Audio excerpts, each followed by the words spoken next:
The Edson crews got a call of an RV on fire Monday about 7 p.m. and they found the RV fully involved. The license plate was able to be recovered, and that was able to identify who the registered owner was, which was Lyle and Marie McCann. Investigators, along with search and rescue crews, have now returned to the scene of the fire to look for some evidence of the couple's whereabouts. My family is remaining optimistic that my parents are out there somewhere. And we believe that someone, somewhere, has some information that can, complete this jigsaw puzzle. We had many public pleas. Well, there's just hundreds and hundreds of tips. We were, speaking to anyone that could possibly be, involved in property crime or drugs, because those are often the motives. The RCMP is cautioning the public and everyone out there to not approach him, as he could pose a threat to your security. Until now, RCMP believed Travis Vader knew something about the disappearance of Lyle and Marie McCann. Now they believe he did something. We have been devastated for 2 months, and it's enough. And if he knows something, he needs to help us bring Grandpa and Grandma home. We can't keep doing this anymore. Welcome to Crime Beat. I'm Anthony Robart. In July 2010, Lyle and Marie McCann set out from Alberta on a road trip to British Columbia. But the retired couple never made it. When they failed to show up, their family grew frantic. And 2 days after the couple left, their motorhome was found burned to a shell. But the mystery was only beginning. Here now is Jayme Doll with Road of No Return. You could often find them on a long open road embarking on another adventure. Lyle and Marie McCann, both in their late 70s, were seasoned road trippers. Lyle was a retired long-haul truck driver. He felt right at home on the highway. On July 3rd, 2010, the couple left St. Albert, Alberta, and set off on a summer adventure to British Columbia. We had saw them the day Friday before they left and had dinner with them. Mom and I went garage sailing and back to their place. Mom and I loaded the motorhome and off they went the next morning. Lined up in front of your computer. It's where they found joy, outside their RV, in nature, soaking up the splendor of their golden years. How are you? They were the classic snowbirds. They love traveling and driving like thousands of miles. If there was something to do, they did it. Hand in hand together, they explored everything they could. They're going to go to Cultus Lake in BC, and they're going to take about a week to get there, and they're going to pick up my sister and her daughter. They lived in Calgary, but Trudy was going to fly out there, and they're going to pick her up at Abbotsford Airport. It was a common thing for them to go camping, and we wouldn't talk to them until they got home, kind of thing. It would not have been anything but normal for them not to call us. But Marianne did get a call. Not from the McCanns, but from their daughter. 1 week later, on July 10th, when the pair was supposed to pick her up. I got a call from Trudy saying Mom and Dad did not meet them at the airport. The couple kept an emergency cell phone in the glove box of the SUV they were towing. We got the phone call. The first thing you do is call the number. And nothing. And nothing. Brett was in a meeting, so I drove to his office, barged into the boardroom, and said, Brett, we have a problem. Something had happened because Bretton's parents never were late. You can count on them to be exactly or an hour early, but they just were never late for anything, much less picking up their daughter and granddaughter from an airport. When Lyle and Marie didn't arrive, their family immediately filed a missing persons report with RCMP. I don't recall, assuming the worst. Something happened with their motorhome or something, or they're stuck somewhere. There was some problem. It would come out and everything would be okay. Where are they? Mysterious circumstances surround the disappearance of two seniors from St. Albert. According to police, the last place the motorhome was seen was here in Edson on Monday. We know you're out there, you may be hurt, but we're looking as hard as we can for you. Days before the family reported the couple missing, a discovery had been made 2 hours from the McCann's home. The Edson crews got a call of an RV on fire Monday about 7 p.m. and they responded out to it, found the RV fully involved. Police in Alberta have now connected a burned-out motorhome that was discovered a week ago to an elderly couple that hasn't been heard from in 10 days. They were planning a trip to BC, and now their family is asking for the public's help in finding them. Global Edmonton's Aaron Chalmers is in St. Albert at the last place the couple was seen. Aaron? Kevin, I'm standing outside the home of Lyle and Marie McCann. The couple left here Saturday, July 3rd, heading for Abbotsford, BC. On Monday, 2 days after the McCanns left St. Albert, their motorhome was found engulfed in flames near a campsite outside of Edson. But the couple was nowhere to be found, and the green Hyundai SUV they were towing was also missing. Edson is only about 200 kilometers from the McCann's home in St. Albert, and 869 kilometers from their final destination of Cultus Lake. We found out that the RV had been involved in a fire on July 5th, 2010. The license plate was able to be recovered, and that was able to identify who the registered owner was, which was Lyle and Marie McCann. At the time when it initially came to our attention, it was, should we say, simply a burned vehicle. But now with the circumstances, we're treating it as very serious. There was no evidence of any people being anywhere near the RV. There was no smell of burning humans. And we just have this vehicle. They search the overall area. They do neighborhood inquiries, do inquiries in the campground. There is no evidence to suggest foul play. They found the burned out motorhome, but RCMP said they find this all the time. So they didn't think anything of it. I believe it took some time for them to even go back to the home of the McCanns. It was over the summer holidays. So I think there were these assumptions that people just weren't home. The RCMP knocked on their door about that motorhome, but no, nobody ever contacted us. And they didn't actually put together that my parents were missing, that there was an issue, until my sister contacted them. It felt from the beginning that something was amiss. The fact that that motorhome was found burnt out, that it was registered to Lyle and Marie McCann, that there was a knock at the door, but then no further follow through. That's certainly a concern of ours. We're looking at how it was found, how it was reported, how it was investigated. We were able to, get clear video evidence of them gassing up their RV before their road trip in St. Albert at the Superstore gas station. Credit card records helped RCMP track the July 3rd footage down. The couple also purchased some groceries. My dad's a truck driver.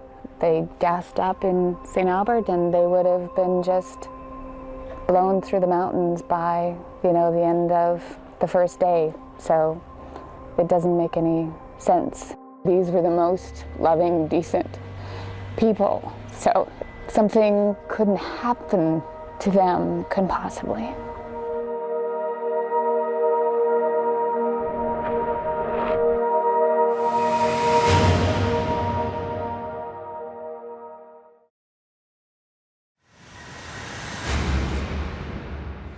Welcome back to Crime Beat.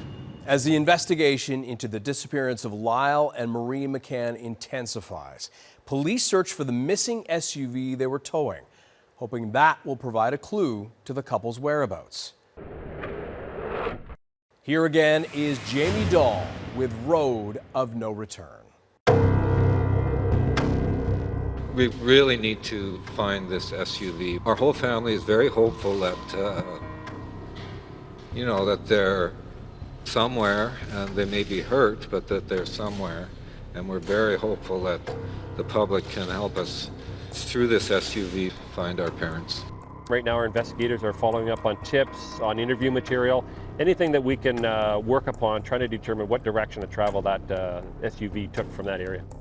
Investigators, along with search and rescue crews, have now returned to the scene of the fire to look for some evidence of the couple's whereabouts. Can't really see my dad driving the motorhome into there. So I'm not sure that that's where the SUV and the motorhome became separated. Late today, a possible break with word of a reported sighting of the couple's SUV in the Prince George area. RCMP say they want to talk to a man and a woman who came into their detachment with critical information. We don't know if it's still in Prince George. This was within the last 4 days, we're led to believe. But we do think that this information that they gave us is reliable.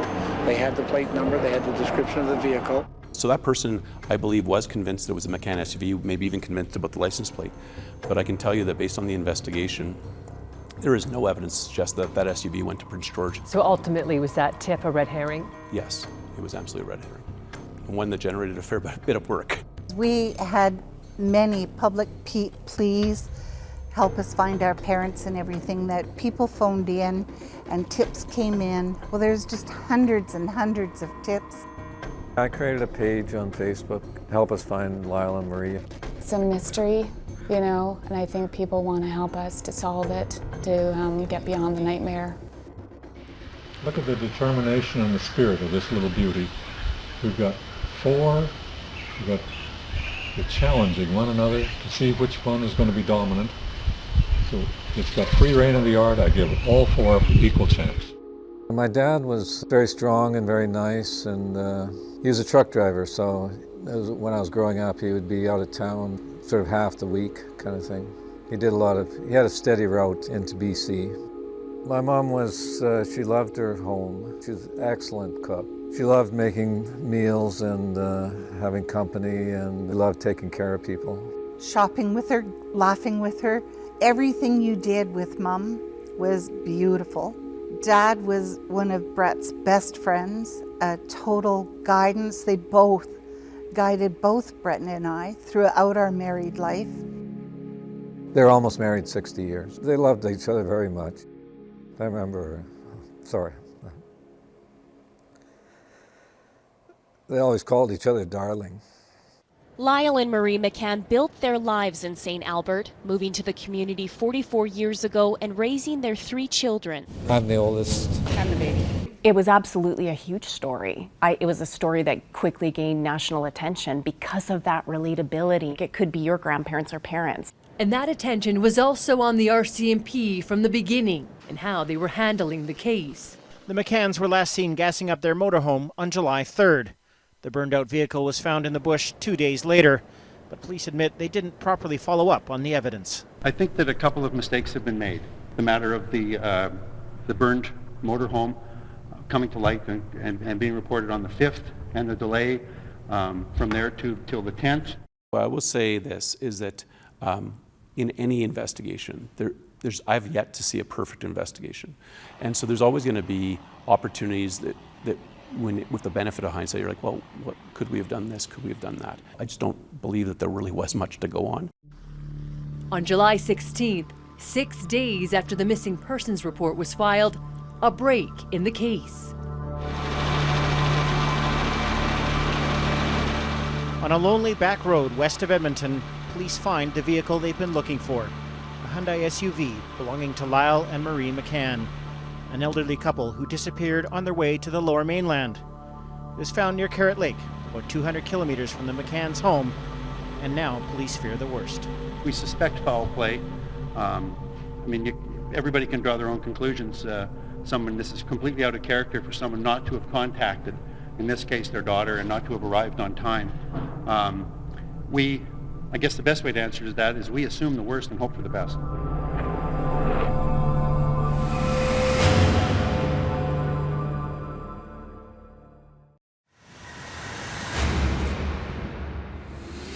Welcome back to Crime Beat. Almost 2 weeks after the McCanns left for a trip to British Columbia, police locate the missing couple's SUV and announce a break in the case. Here again is Jayme Doll with Road of No Return.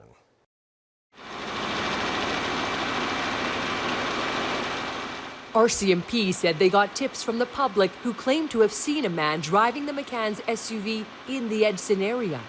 They publicly announced him as a person of interest. Good evening. We begin tonight with two major breakthroughs in the disappearance of Lyle and Marie McCann. RCMP have a person of interest in the case of the missing St. Albert seniors. 38-year-old Travis Edward Vader is a known drug user with outstanding warrants.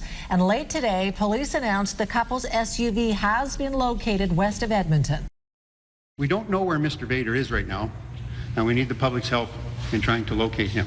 We were, speaking to anyone that could possibly be, involved in property crime or drugs, because those are often the motives for thefts and other things. During one of those interviews, that Travis Vader was seen in a vehicle that resembled the missing McCann SUV. The RCMP is cautioning the public and everyone out there to not approach him, as he could pose a threat to your security. We have obtained court documents that show just 3 months ago Vader breached his conditions, so it does appear he did have a past criminal history. The Vaders are well known and well liked in the small hamlet of McKay. Travis Vader grew up in the area and graduated from Knighton Junction High School.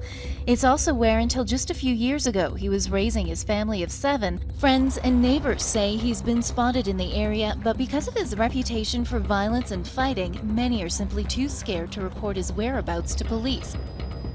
The days-long manhunt came to an end on July 19, 2010. A large contingent of RCMP members surrounded a property near McKay, Alberta, about 15 kilometers from where Travis Vader once lived. He was arrested for the outstanding warrants. He is still a subject of interest in this case. We believe that Mr. Vader has information relevant to the McCann missing person investigation. There was a handful of offenses that he was wanted for, and those allowed us to arrest and detain him, and he was then remanded in custody in relation to those offenses based on his criminal record. 3 weeks after the McCanns went missing, family, friends, and complete strangers gathered in St. Albert to raise awareness and pray for the missing couple. After it became clear that something terrible had happened, we had this candlelight vigil. Then we organized search parties. The McCann family isn't giving up hope, putting up posters along the Yellowhead Highway from Edmonton to Kamloops, asking for help wherever they can find it. My family is remaining optimistic that my parents are out there somewhere. And we believe that someone, somewhere, has some information that can, complete this jigsaw puzzle. Family and friends of Lyle and Marie McCann grab a stack of posters, a roll of tape, pick a location. Okay, so cameras, can I put you down for? Sure. And head out. The waiting for my mom and dad to walk through the door is becoming interminably difficult. RCMP spent weeks scouring numerous rural properties near to where the McCann's RV and SUV were found, even calling in a civilian dive team to search a small pond. Neighbors say the man who owns the property at the end of the road where police are looking was once a close friend of Vader. Investigators were also trying to get information from Travis Vader, who was remanded in custody. Until now, RCMP believed Travis Vader knew something about the disappearance of Lyle and Marie McCann. Now they believe he did something. We have been devastated for 2 months, and it's enough. And if he knows something, he needs to help us bring Grandpa and Grandma home. We can't keep doing this anymore. He denied any knowledge of McCann's, any interaction with McCann's, any interaction with their property.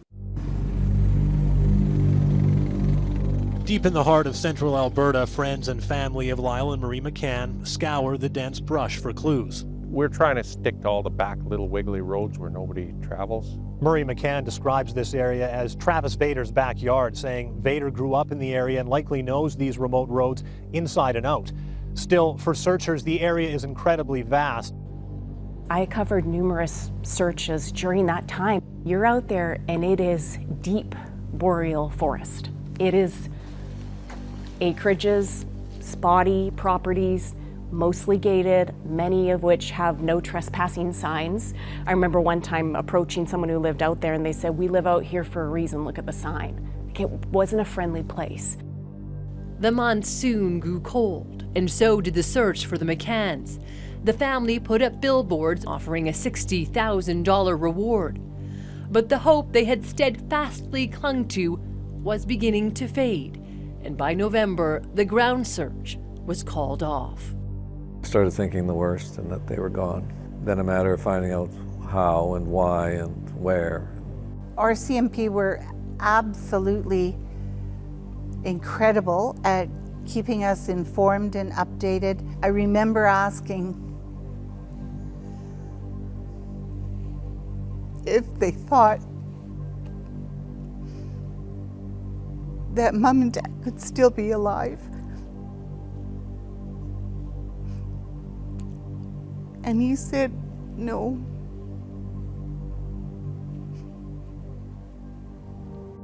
Just over a year after they disappeared, a court issued an order declaring the McCanns deceased. The family also decided to hold a celebration of life for the couple. The timing of Saturday's memorial service is no coincidence. The day marks what would have been Lyle and Marie McCann's 59th wedding anniversary. I want to stress that, we're laying my parents' memory to rest here, but we will never give up in terms of finding out what happened to my parents. Investigators have conducted dozens of searches, one as recent as a week ago, seized over 700 exhibits and 1,800 documents. They say they're making progress, but with each visit to their parents' empty home, the family's optimism is waning. Was there any part of you that still clung a little bit to hope that maybe they still were alive? No, not after that summer. Not for me, anyways.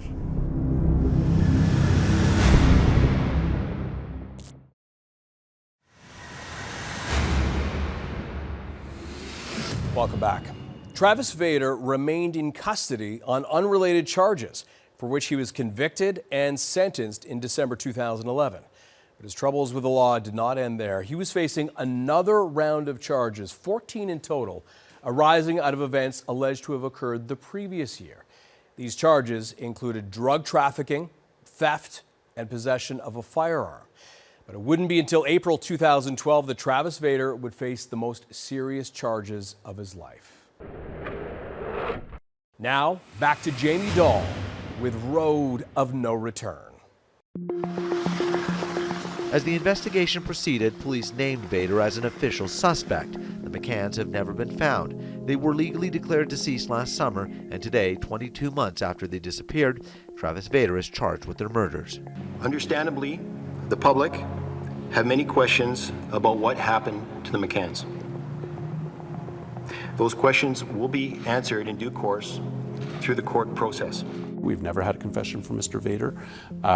We had circumstantial evidence, and we also had a lot of forensics that was being developed and applied.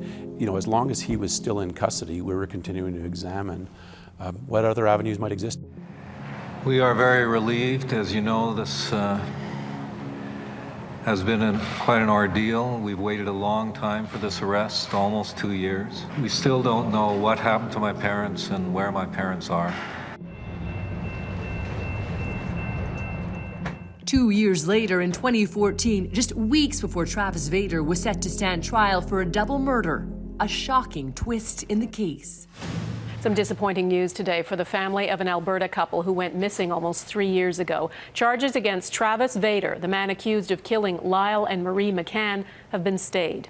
I've worked on this man's case now for a number of months, and my professional assessment is that there was not now, and there never was, a realistic or serious chance of any conviction.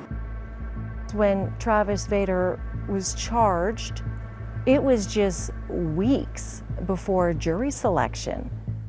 When this was supposed to go to trial, there was word that the Crown didn't get all of the disclosure. And I think the Crown even called it a disclosure fiasco. And so the Crown said, we have to stay these charges. We do not have confidence that we are going to get all this material on time in order to go ahead with this trial. We were just gobsmacked that this was not going to proceed. After waiting for so long and assuming that they had everything, their act together, that this would be halted? Everything here was on a hard drive. The Crown at that time was trying to piece everything together to get ready for trial, and she noticed that disclosure was missing, that she didn't have everything. And so she contacted the main investigator, and he then very quickly went through it and confirmed that they were missing this disclosure. And this would have been with trial quickly approaching. It wasn't that the RCMP was withholding evidence from the Crown. There were cases when we went back to audit disclosure where information was not stored in a manner that made it easy for the investigators to locate it and disclose it to the Crown. They didn't do it deliberately. It was just such an overwhelming case. If they don't resume charges within 1 year, he can't be charged again with that. And as each month goes by, you think he's closer to freedom. In October, all other charges against Vader, including the firearm and theft charge, were ultimately stayed. And for the first time in 4 years, he was released from custody. You still maintain your innocence, Travis? Of course. Now it's like, okay, we've got 1 year in order to recommence this prosecution, and we need to do everything that's humanly possible to allow the evidence to be properly assessed by the Crown. And we were able to put together a new disclosure package with the same core evidence, plus new information coming in. We have to disclose that as well. Just weeks before Christmas of that year, the first-degree murder charges against Travis Vader were reinstated. And 6 years after the McCanns went missing, the case was finally set to be heard in court. You can imagine, we've been sitting there for years waiting for something to happen here, for Vader to be held accountable. The Crown says it could call over 100 witnesses and will prove Vader's DNA was located throughout the McCann's SUV and on a beer can found nearby. The defense alleges the RCMP had tunnel vision, making Vader their top suspect, painting him as a villain. It argues there's no proof the McCanns are actually dead, and says it will call into question forensic evidence and name other suspects. This time, the trial was judge alone. There was no jury, and it was a long trial. And just seeing Vader in the courtroom, you know, and his attitude, I can't forget that either. Vader made faces at us and sneered at us and was nonchalant, horrible, intimidating. It was a technical trial. It was circumstantial as well. And that was part of the defense. Where are the bodies? Where is the weapon? Bit by bit, the evidence and testimony was revealed, placing Travis Vader in the path of Lyle and Marie McCann, beginning on the day the couple hit the road in July of 2010. Mr. McCann was wearing a particular baseball hat, and that became very important. They're driving west towards Blue River, and at 2:15 or 2:14 p.m., Mr. Vader is using their cell phone to call his ex-girlfriend.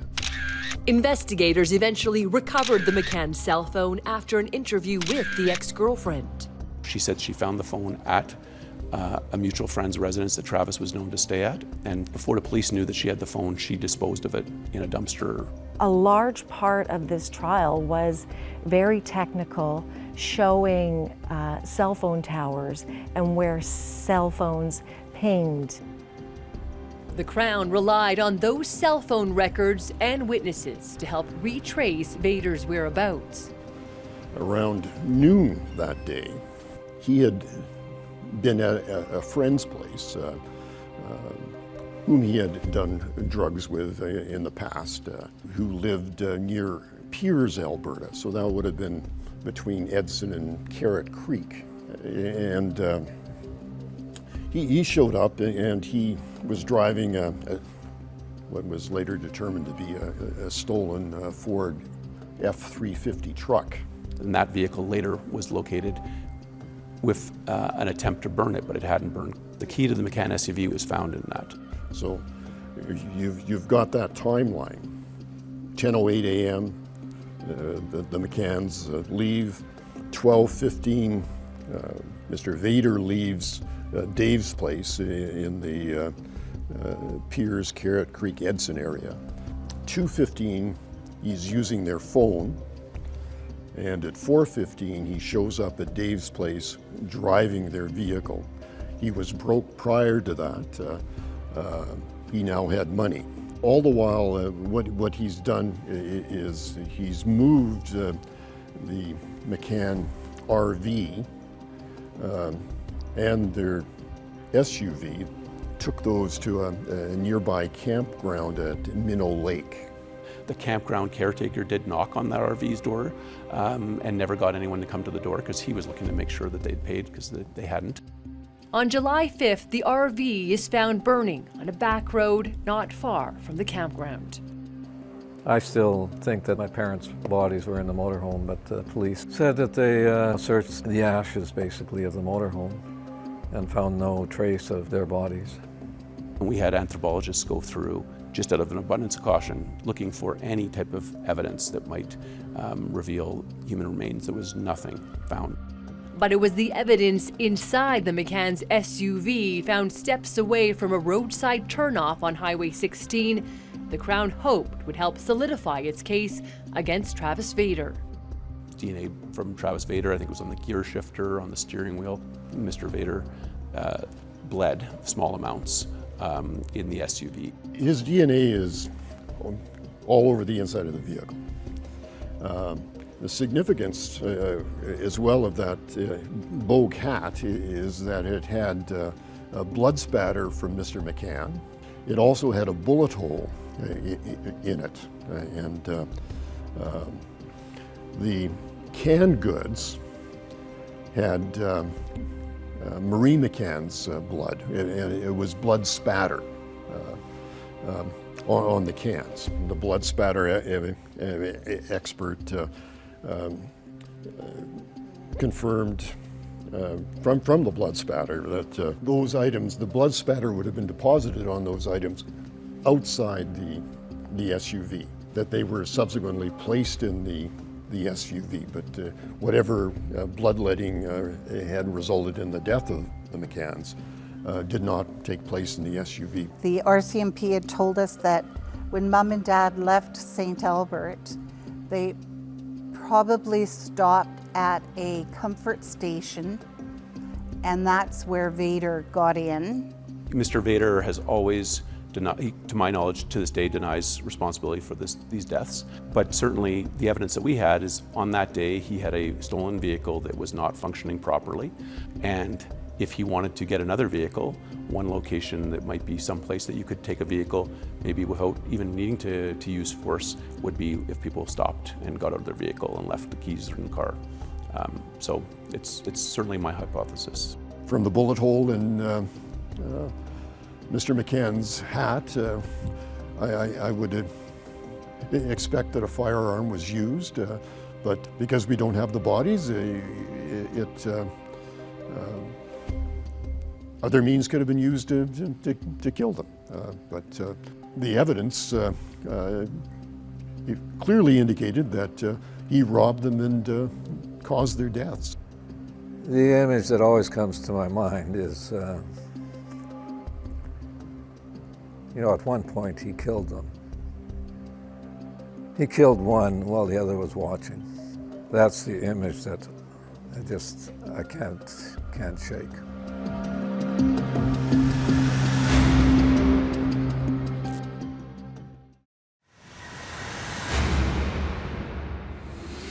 Welcome back.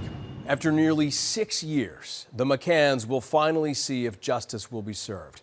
As the man accused of killing their parents, Travis Vader, will learn his fate. And for the first time, the public will see it live, with cameras broadcasting the court's decision. Here now is Jayme Doll with a conclusion of Road of No Return.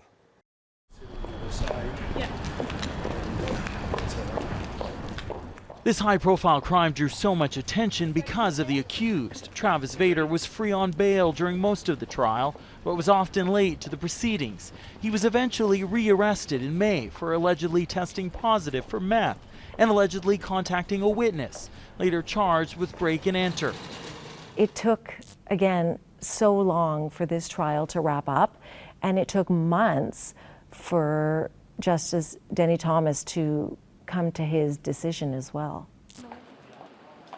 In his closing, Barish said the prosecution's case has fallen woefully short, and asking the court to fill in the blanks is reserved for vigilante justice. It's easy to conclude there's only one suspect if you only investigate one person, right? And then you say, if you can justify to yourself, well, there's no evidence about anyone else. Well, of course, because you didn't look for it.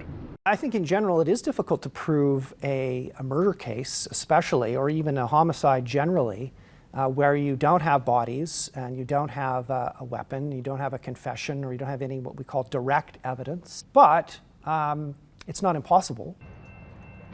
This legal process has been a grueling marathon for everyone. Charges laid, charges stayed, accusations of RCMP bungling. Now the family, not presupposing a decision, hopes for justice after a 3.5-month trial. We're just on pins and needles waiting for this, waiting for the verdict. This is the longest case that I've done continuously in my career. After 40 years, absolutely. The justice will deliver the long-awaited verdict Thursday in Edmonton on camera, the first time media has been allowed into a criminal trial in Alberta. Local media, a group including Global News, put in that request saying we would love to have the outcome of this trial, the verdict, live streamed so people can understand the justice system, so they could see that in fact justice is being served. I remember it was a charged energy in that courtroom, and we had to move to one of the largest courtrooms in that building because there was so much interest. Good morning, Council and Mr. Vader. It's not like TV. You don't just instantly hear the verdict. You don't instantly hear guilty or not guilty. I know that Justice Thomas went through many of his reasons. I find beyond a reasonable doubt that Mr. Vader's motivation to interact with the McCanns was to steal their property. Violence occurred in the interaction between the McCanns and Mr. Vader. There was bloodshed. A gun was discharged. Linking the facts I have found, there is no question that Mr. Vader committed homicide. The McCanns are dead, Section 22 sub 4 of the Criminal Code. A homicide is murder, Section 230 of the Criminal Code. If Mr. Vader killed the McCanns, 1, during commission of a robbery. On the 2 counts of first-degree murder, I find you, Travis Edward Vader, not guilty. But Travis Edward Vader, I do find you guilty of the lesser and included offense of second-degree murder of Lyle and Marie McCann. Today's verdict is a huge relief to our family. This has truly been a marathon. First, we need to thank, from the bottom of our hearts, the RCMP and the Crown prosecutors. It was a wonderful experience that so many people cared and were in that room with us celebrating that justice was going to be served. This is the end of the road. This vindicates everything. This is fabulous. It was such a terrific feeling. 6 years later, I have to stand down. I'm sorry, Mom and Dad, I can do no more. I hope that someday, somehow, you will be found. I take joy in the legacy that you have left behind in your children, your grandchildren, your great-grandchildren. Our memory of you will last forever. Thank you. Almost immediately, legal experts were tweeting out saying, "This is wrong." This section 230 of the Criminal Code no longer exists. Within seconds or at most minutes, it became very clear that he was convicting Mr. Vader on the basis of a defunct law, a dead letter law. Legal experts say it's possible a mistrial will be declared, but it's also possible the justice could change his ruling. Based on his pre-existing findings, based on the evidence as he evaluated it in his written decision, he could convict Mr. Vader of manslaughter. We want to review the decision. There will be an appeal based upon what we think are errors in the judgment. I think about a month later, Justice Thomas revised his verdict to manslaughter, but retained the life sentence, which to me was a good outcome. The judge in the Travis Vader murder trial admitted he made an error, one he attempted to fix today. Justice Thomas made the correction, and even though Vader was hoping for a new trial altogether, instead he was convicted of manslaughter. 1 week was set aside for sentencing arguments before Vader would learn his fate. Justice Denny Thomas handed down his sentence to Travis Vader. Vader stood in court today maintaining he is innocent and said he will continue to fight until he clears his name. After 40 years of practice, I must say this is one of those few cases which haunts me and remains a mystery. We thought it was a just sentence, an appropriate sentence. Vader must serve 7 years before he is eligible to apply for parole. As Vader repeated his words of innocence, Brett McCann demanded again for Vader to tell him where the bodies of his parents are. Travis Vader, where are the bodies of my parents? He shows no remorse for what he has done. I want Vader to know that our family is at this and any future hearings, and we will demand to know where he put the bodies of my parents. 2 headstones bearing the names of Lyle and Marie McCann rest in a St. Albert cemetery, but the plots remain empty. It's important to be able to bury my parents.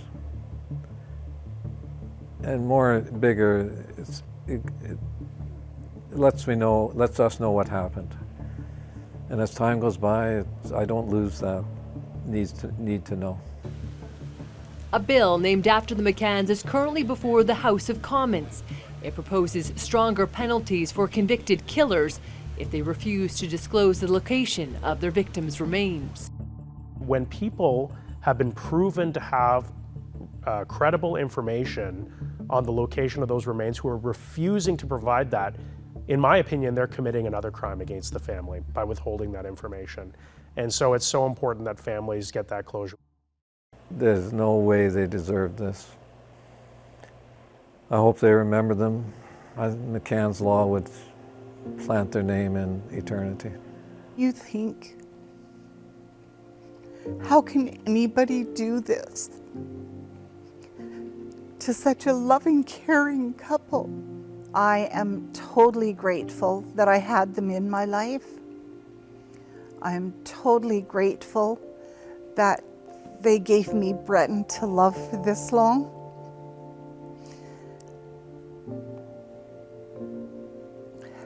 I want to say that one day this will all be over, but it never will be, because we can't change the past. But that we can find peace. I don't know if they'd lived this long, but I would have so wanted to be with them in their later years.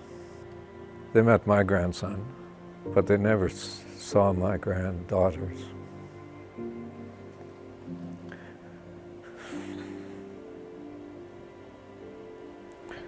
That would have been so nice. A statue of 2 loons stands not far from the McCann's old home, preserving the memory of the adored couple. Travis Vader has already been denied parole once. The McCanns vow to be present at every future hearing. Thank you for joining us tonight on Crime Beat. I'm Anthony Robart. Want more episodes of Crime Beat? Listen to the Crime Beat podcast now for free on Apple Podcasts, Spotify, or wherever you find your favorite podcast. And for past episodes of Crime Beat, go to the Global TV app, visit globaltv.com, or check out our Crime Beat YouTube page.